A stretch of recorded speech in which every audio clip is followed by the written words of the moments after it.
Hello and welcome. It's our Confessions podcast. That's what this is. An audio array of terrible tales from the discerning Radio 2 listeners who are unbelievably sinful. This week's concise collection includes a cunning currency conundrum, a precarious pin palaver, very nice, a deceptive doll disaster, and some troublesome toilet tinkering. Very splendid alliteration, don't you think? I think 9 out of 10. Who are you going to forgive? Here it all comes. So it's Confessions time because the Confessions music is up and running, and thank you very much indeed. Simon Mayo at bbc.co.uk. The Confessions podcast is up with the latest confessions for you to download. Go via the website. This is from Adrian. Thank you very much. Almost certainly we've changed his name. Dear Father Simon and other members of the Holy Squad, I am writing to seek forgiveness for what might on the face of it seem like quite a funny story. Well, we'll be the judge of that. But I'm still haunted by the bad luck suffered by one of my work colleagues when a bit of a joke went wrong. This is a very modern tale. In fact, it happened in the spring of last year, to be precise. I work for a large organisation based on the south coast of England. We've almost certainly changed that as well. So I imagine it's on the northwest or something, or in Wales or something like that. I work for a large small organisation. Our shiny new head, probably an old office, is a standard issue open plan, making it very hard to miss out on gossip and scandal. You really need to watch what you say. Now, in our office, there is a young lad called Tom. Probably not. He's the life and soul of the party and has an ever-growing reputation for never failing to disappoint on work nights out, particularly when away on business. The office is always full of morning-after stories about Tom and the latest scandal, if he has anything to do with it. As well as being an all-round gem, Tom is also a master of gullibility, a trait that snowballed as follows. Tom loves his executive business trips, and he was to join a group heading to one of our Edinburgh branches. Tom pondered the prospect of the up-and-coming jolly and shouted down the office to his boss, "Oi, Chief, do I need euros to go to Scotland?" Well, naturally, we all thought he was joking, as did the boss, so no more was said at the time. "Now, I'm Scottish," says Adrian. I thought the least I could do was to get Tom some currency for his trip as a little joke. Now, I was really proud of my €50 note that I managed to find on the internet and was pretty happy with the printed out version too. Not only did it have the word specimen running through the middle, but it also had a great picture of Andy Murray added to the place, normally occupied by some old ruin from Paris or Rome, which sounds very disrespectful, but that's what Euros literally, have. yeah. They do. It's a pile of old ruins, isn't it, on the Euro? Anyway, the next day I proudly presented Tom with his dosh, 4 Scottish €50 notes with Andy Murray and specimen on. We all had a bit of a laugh at his expense as he confirmed his lack of worldly wiseness and was very confused by this money I'd given him. I told him it was spare and left over from my daughter's trip to Belgium. And he believed me. Now here comes the bit where it all goes a bit pear-shaped because, predictably, a couple of weeks later Tom was on this visit. The customary night out developed exactly as we thought it would. Tom and some other business associates headed for a local watering hole to relax after a hard day's work. Late into the evening, Tom had tried to buy some drinks with the special money that I had given him. After some rather brusque words from the barman, Tom went on the defensive, probably out of complete confusion, and started arguing that he had to accept the money as the only other currency he had was pounds, and that wouldn't do. Well, there was a tiny bit of a hoo-ha, I have to say, and he found himself, shall we say, being escorted out of the bar by the security chap, and from there escorted onto the pavement, along with comments about heritage, imperialism and southerners. This was just before banning him from ever coming into the establishment again and manhandling him into the rainy evening. Tom was a little confused, to say the least.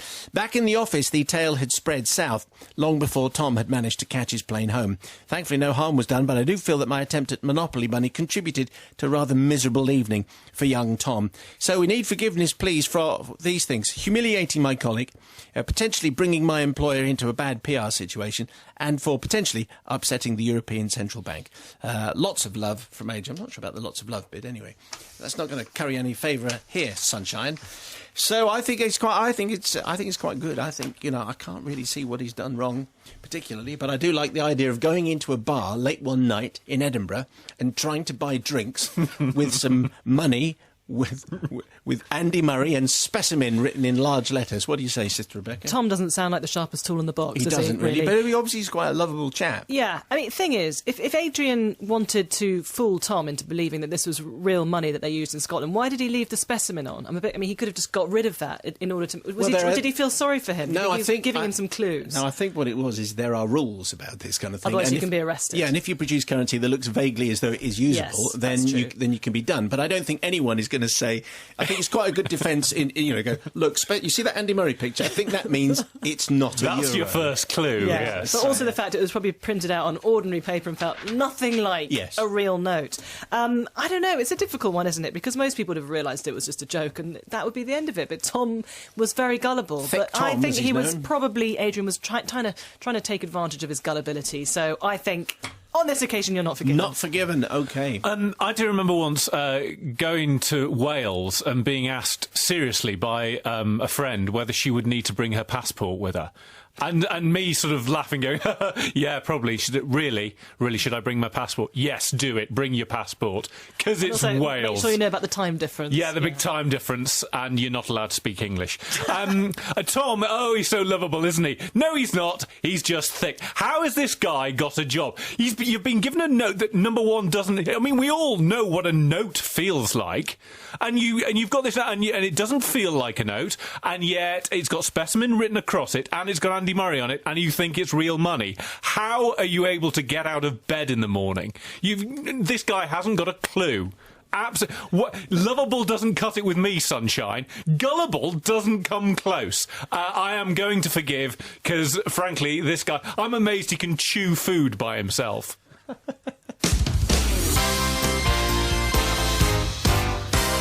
Radio 2 with another Drive Time Confession. So send in yours via the email confessions@bbc.co.uk. Don't forget the podcast, which you can download every Friday. Good selection up there from last week. But here's tonight's tale, which comes from John. Thank you. Jon, in case you need to know. Dear Father Simon and the Unvindictive Collective, having recently heard the confession of the young man who ruptured his gusset during an interview... That makes it sound painful, doesn't it? Well, it does, but it was, it was quite a fun tale, that was. I was prompted, says John, to share a similar tale of a business trip to Amsterdam. Oh, well, yes, already this is a good one. There are a few confessions which start like that and they never get further than the in-tray. As a 3-day visit to see a client loomed, and having more than a plentiful experience of small city airports and budget airlines, I resolved to travel in this instance with hand luggage only. This would take some doing, as my work laptop alone was about the size of a well-known celebrity-endorsed grilling device. I spent a good deal of my Sunday deciding on the essentials and what I could practically do without. I decided that I could accomplish this trip with but a single pair of trousers. I carefully selected a stout and rugged pair, which were both semi-smart but also casual, the sort of thing that Bear Grylls might wear while giving lecture tours. Really? OK, if you say so, John. Pretty specific, that, really, isn't it? It is. Not when he's out on the outside, it's when he's giving the lecture tours. Do you have any trousers, please? I'd like the kind that Bear Grylls might wear if he's going to go on a lecture tour. The trousers were suitable for hanging around in airports, says John, squashing up on the plane, striding the streets of Amsterdam, and most importantly, standing up in front of a major international client and providing a comprehensive and professional training session. On arriving at my hotel, I showered and dressed to go forth and explore. This was one of those hotels that had neither room service or indeed a restaurant. As I put on my trousers, I felt a peculiar grating around the crotch area. And I haven't got going, really. I love the way that makes you laugh. And realised to my horror that the zipper had given way. Perhaps Bear Grylls would not have selected these trousers after all. This is great. Oh, yes. It's a West End farce already. I panicked and phoned my wife, who, while sympathetic to my plight, was unable to offer any resistance. What's she going to do? She's back home. This is brilliant. Well, she might be able to explain, I know, emergency needle care, I don't know. Having noted that the welcome card in the hotel room advised that sewing kits were available from reception, I ventured gingerly downstairs to acquire one. Eventually a sewing kit was produced, much like the sort of thing that you might have the misfortune to find in an economy Christmas cracker. As luck would have it, it contained a number of safety pins. As such, I was able to secure myself adequately to venture out and find something to eat. You He's still going out. He's insisting, I must go out. Yeah, absolutely. I must go out, even though. Why can't he just buy some new trousers, for goodness sake? Exactly. He addresses that shortly. Whilst exploring the city, I also kept my eye open for some more robust safety pins. But although I found many colourful and interesting things for sale, safety pins did not seem to feature high on the agenda. Ask your parents. On returning to the hotel, I was dismayed to see that my cheapo safety pins had given way and that I had come dangerously close to an international incident affecting the good people of Amsterdam. Worse, this is where it gets difficult. The twisted remains of the safety pins had tangled themselves into the fabric of my trousers, making them impossible to remove. So now they'd become my pyjamas. What, the trousers or the safety pins? The trousers. Okay. Yes. He can't get the trousers off now. So now they've become my pyjamas. Sleeping was tricky as I kept lying on a sharp pointed piece of wire. Well, how can he go to the loo? We addressed that point as well. Okay. The next morning, trousers were now truly crumpled. There was no alternative but to sew the fly shut with the remains of the sewing kit. Not being a seamstress, threading a needle at 7 in the morning wasn't a simple exercise, particularly as I was still wearing the trousers. Extreme care was needed. As luck would have it, as part of my space-saving initiative, I had opted for polo shirts as opposed to dress shirts, which went some way, but not all the way, to concealing the problem. I reasoned that I would have to sew the fly about halfway shut. This took some doing, but the finished result, while ugly, was solid and dependable, a bit like Stoke City, says John, which is not a bad gag, really. The problem, then, was the fact that I now had trousers which were essentially welded to my body.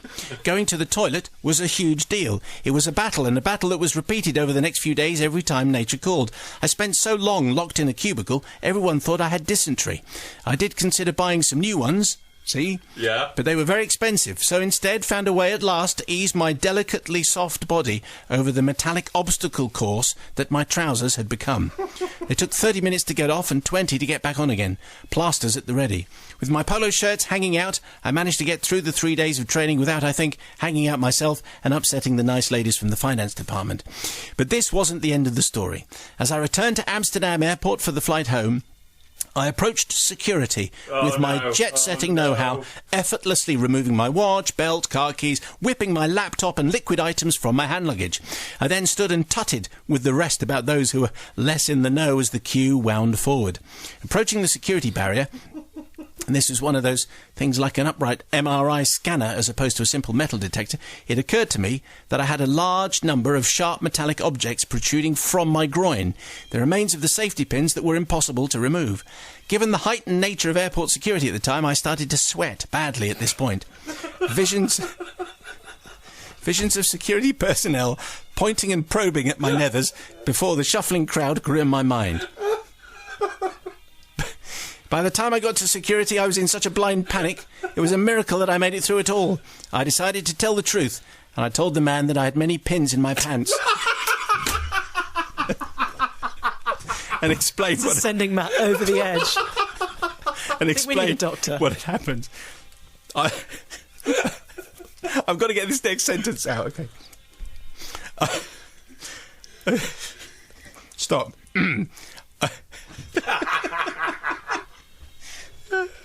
I offered him a look. But he was laughing too hard at this point. He ran his metal scanner over my groin to confirm my story, laughed again, and sent me through. So I would seek forgiveness from the lovely ladies at the finance department who were blissfully unaware that they were but a polo shirt away from a full-blown harassment incident, and also to the security staff at the airport who came dangerously close to investigating something which may have required tetanus jabs. But they had a laugh anyway.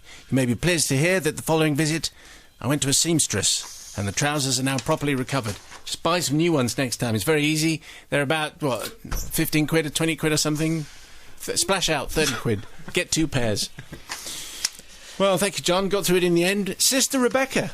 So he's still got these trousers. I mean, he's had them mended. Even though he had safety pins stuck in them, he had to sew them up himself a couple of times, and he was welded to them Waste for a few not, days. want not. These are tough times. No, absolutely. But I'm sure he could have just bought a new pair of trousers, really. You know, maybe for £10, rather than go through this charade. And the thing at the airport. I mean, that was quite funny, actually, the bit at the airport. But I think the ladies in the finance department didn't even know anything was up, did they?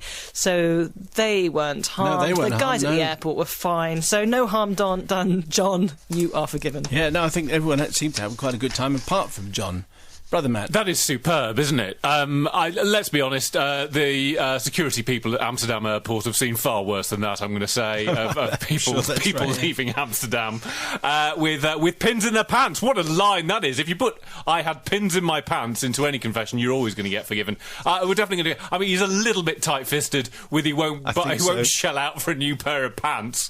And the fact that he's kept them, well done, sir, for keeping them. But it's obviously a conversation piece. When things start going dull at dinner, then you can always whip out those pants and tell them about the story about me having pins in my pants. So I'm going to forgive, because I know it's really brightened my day. Tonight's confession from Maria. Maria, thank you very much to Father Simon and the Conscious Collective, or barely conscious. This is a long and overdue confession. It's not actually that long, but it might be overdue. And for that, I'm truly sorry. My confession is from my childhood days, when I, as a young girl, knew no better, committed this guilty deed. It was during a beautiful hot summer school holiday in the 1970s, when my elder sister, by 4 years, received a beautiful doll for her birthday. Now, this doll was the size of a small child, so you can imagine my sister's delight on receiving the gift, and I was very, very jealous. Many hours and days were spent naming this doll, talking to it, dressing it up, creating then fashionable hairstyles, and walking it, well, it did look like another little girl, around the local streets to the oohs and ahs of our neighbours and, of course, her many friends. Oh, how I wanted to have such a doll and to play with her ornate toy if I couldn't have one of my own. I wanted to brush that unusual but beautiful hair, to touch the beautiful dress and those little white socks and shoes. How I begged and pleaded her to let me play with her for just a few minutes. But to no avail. My sister, who was very wise and stubborn, was adamant that my grubby little hands would never touch her precious doll. And so it was to be, until one rainy afternoon, bored and at home, with only adults to play with, that I ventured upstairs to my sister's bedroom, and there, alone, sitting on a chair, was the precious doll. This is weird, by the way. This is very kind of spooky and Anthony Hopkins style confession. With no witnesses to see, I crept over to the doll and began my imaginary games. I stayed there for a while, and so my confidence grew during the many hours alone playing with the doll. In fact, my confidence grew with such an abundance, I decided to venture out of my sister's bedroom. We went swimming together in the bath. We had a meal together in the kitchen, some old fish paste that I found in the fridge. Can I say at this point, fish paste, revolting at all times. Just don't. We tried on clothes together. Mostly mine, but some of my sisters too. And we put on jewellery. My mum's fake pearls and some old... This is very strange. Anyway, our house, Father Simon, was a townhouse, which meant we had 2 staircases. The first one was blocked in for some reason or another. Is another weird fact from this confession. But the second wasn't. This meant that you could see through each step, which of course was not carpeted and made for a more exciting climb. So in my new confidence, I ventured to the staircase, the wooden one, holding on to one of the doll's hands, as I'd seen my sister do many a time. I gingerly stepped down, imagining in my childish imagination that the doll would simply just follow down by herself. When, of course, she didn't, I tugged, probably a bit too hard, and the beautiful doll bounced down the rest of the staircase in front of me and landed, tumbling at the bottom in a heap, and minus her head. Oh, what? This... You knew something. You knew something was going to happen at this point. Yeah. Well, this was a disaster, says Maria. I had beheaded my sister's pride and joy. And, of course, I panicked. I tried to think of a way to cover up this tragic accident, looking in the stationery drawer for some glue or sticky tape or anything, frankly, that would stick a doll's head back onto a doll's body. But it was no good. Instead, I decided to put her doll back in the room and pretend nothing had happened. So I need Father Simon and the collective to ask for forgiveness for this terrible guilty deed from my darling sister, who must have wondered, and probably still does, why her favourite doll, who was still sitting in the same chair in her bedroom when she left, was minus a head. I was very clear that I'd not been anywhere near her doll, as promised earlier in the day, so was none the wiser why the head, which had been very carefully placed back, became loose and broke off in her hand when she touched her precious doll. I think that there'll be some Action Man versions of this story. Yeah. You're told not to play with it. It's the toy that you want to play with. Some chopper bike versions of this story as well. But it's the older sibling, got the better toys, and so you have to play with it, and you break it. In this case, the doll loses the head, Sister Rebecca almost certainly has many worse things to confess to. Well, those were the days, weren't they, when toys were so simple. I mean, you could play for hours with a little doll. As 1951, was it? Something like that. I remember my sister had a pair of scissors that I used to covet. I just wanted her scissors. Isn't that strange? Why? Because they were really nice and they cut really smoothly, and I didn't have any. So I could. What a deprived! I never realised you had such a deprived background. I know, it's really tragic, isn't it? I sympathise with Maria, and coveting your sister's things. It's the worst thing, and the jealousy that comes with it, and everything. I actually think the doll must have been pretty badly made for it to just lose its head from being chucked down the stairs. Doll's fault. Yeah, doll's fault. And the doll was thick. The doll manufacturer's fault. And also, it should have had one of those things where you could just put squeeze the head back on, like a kind of rim or lip that you just shove back in. You reckon? So I think it was badly made, You've poorly done something made. like this, haven't you? You know an awful lot about this. And I can completely understand why Maria did it. So you're completely forgiven. What do you think, Brother Matthew? Well, clearly a design flaw in the doll. However, I'm not buying for 1 minute that this was an accident. This was clearly, if I can't have you, doll, then no one can have you, and I'm bouncing you down the stairs. I would contend that Maria actually was banging that doll on the stairs until the head came off. Do you think? Yes, I'm not buying this. Oh, I thought the doll would follow me down the stairs, and it didn't. It fell down, and the head's come off. But also, the sister's going to know, isn't she? Sister's going to say, hang on, the doll was on the chair, and when I come back, the doll is in my drawer, and the head's gone. Who could that be? It's definitely the sister. I am forgiving. I'm going to forgive because the sister probably already knows. She's already put two and two together and said, that sister of mine, she'll have been banging the doll on the chair. If you have fish paste in the fridge, though, just throw it away because... Are you editorialising about fish paste again? It's probably been in there a year. There's nothing wrong with a bit of anchovy paste, for instance, on toast. No, there's a lot wrong. It's because you don't like fish. So you should steer clear of fish paste. My gran always had a pot of fish paste in the fridge. It'd been there a year. They're always there for years, those ceramic pots, aren't they? Exactly.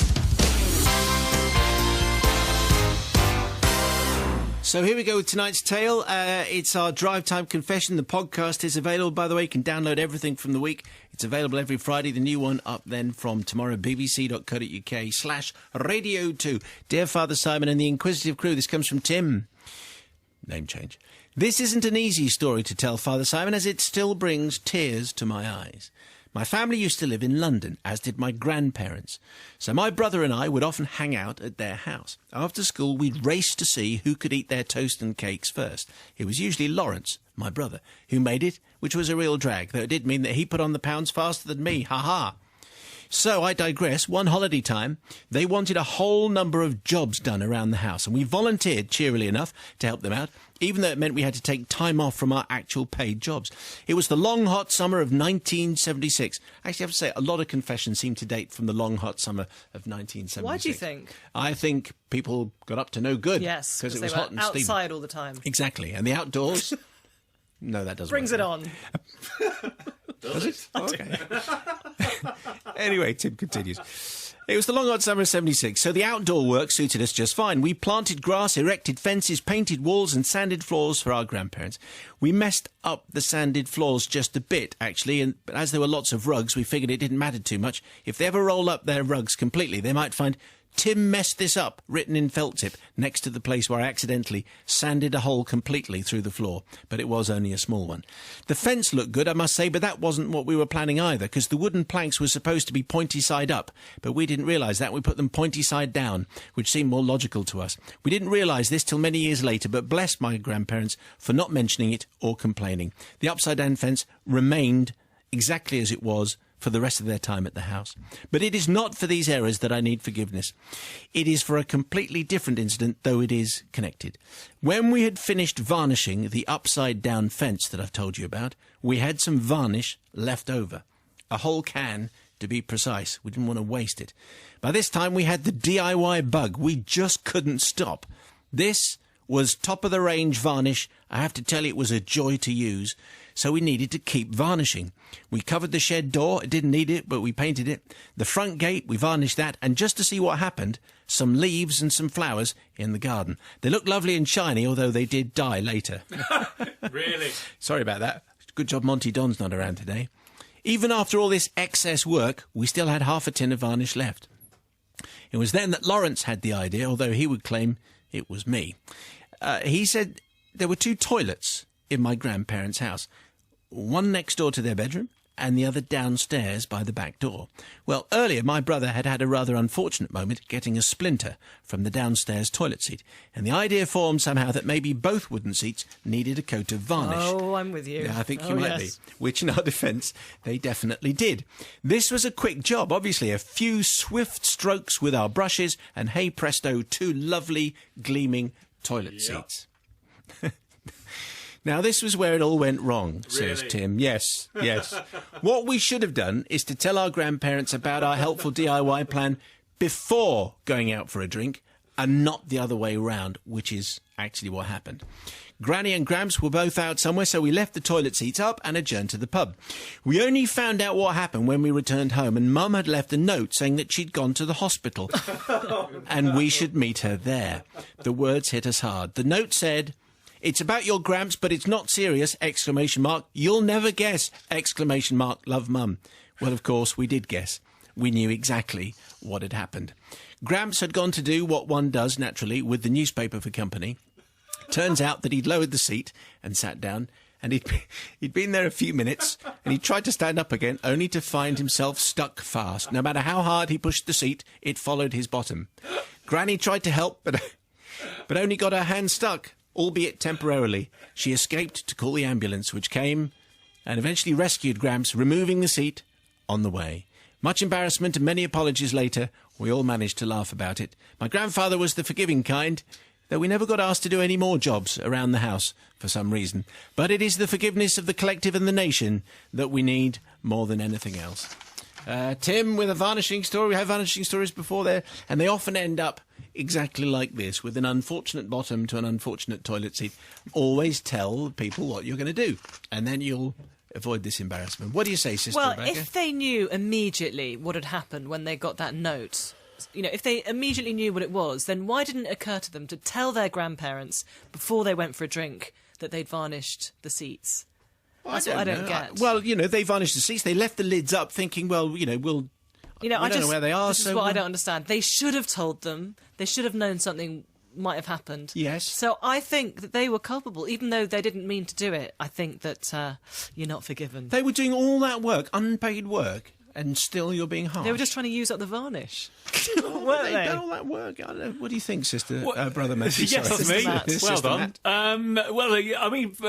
Number one, it is unpaid work, and these guys were just wandering around the house with the varnish, and it was pretty obvious as soon as they find anything wooden, they're going to want to varnish it. So, frankly, I think it's down to Gramps, who should have realised, this toilet is made of wood, and therefore probably not a good idea to sit on it, because those people who I've been having doing unpaid work around my house will probably have varnished it at some point. And also, it's always important to have it was the firefighters had to cut him free from the toilet, was it? It was the ambulance crew. It was just the ambulance crew. So it's always good to have an ambulance crew out to cut me free from the toilet story when, another sort of dinner party thing to bring up. Is that right? When conversation starts to die a little. Did I ever tell you about the time where I got stuck to the loo? Brilliant. Big laughs. Everyone's happy. So I am going to forgive. Okay. Because Gramps got a great story out of it, and you should have expected it with all these guys going around with varnish. So varnishing, there may well be lots of varnishing confessions. We'll have some of those. DIY confessions, always had loads of those. Maybe they should have just employed local tradesmen and paid them proper rates. Yeah. So I reckon then you wouldn't have got stuck to the loo. Yeah. So it was his own fault. His own fault, actually, in that way. Tight-fisted. Summer of 76 confessions, there'll be plenty more. So we'll take the people's verdict now, please, on 88291. And your confession, you can email confessions@bbc.co.uk, or you can go via the website. Thank you. Verdict on tonight's confession is in from the 2 boys who were doing odd jobs and some DIY around the house for their grandparents, but should have told them that they'd varnished the toilet seats, and as a result, poor old grandpa gets stuck to the toilet seat and has to be removed by the ambulance team, and it was much hilarity. But but not at the time, which was very painful. Simon, best confession ever, forgiven. Luke stuck in traffic trying to escape Loughborough. People's verdict, totally forgiven, says William in Aberdeen. They were only trying to help, and I can vouch for the pain caused by splintery wooden seats. Errant varnishers, this is Gareth in Winchester. Errant varnishers need to be punished. My sister varnished my snooker balls once, and she's still not forgiven. See, there are varnishing tunes to be had, and we'd like more. Why would you be varnishing a snooker ball? Varnishing confessions, not varnishing tunes. Well, because they might look dull. So you they might look polish dull. them. So, well, you might want to varnish them. And a couple of, I don't know. Simon, I've laughed all the way home from, this is Julian Lowestoft. Thank you very much, definitely forgiven. Surely Grandpa should have smelt the varnish and checked before sitting with down with the paper. Yep. Catherine in Cheshire. Maybe his sense of smell had declined over the years. So, right. you know, that could be. Simon, completely forgiven, summer of 76. I locked my granddad in his shed just after I'd thrown a stink bomb in. The heat must make you do strange things. See, I told you, it's the summer of 76. There are lots, and we could do a whole thing, a whole week about summer of 76 confessions. Well, that was our collective confessional for this week. Who did you forgive? And, more to the point, what is your confession? Because we know you have something to tell us. Send us your tale, confessions@bbc.co.uk, or you can go via the website. More for you next week. Don't forget, the download, the Daily Mayo, is available now and every single Thursday. Thanks.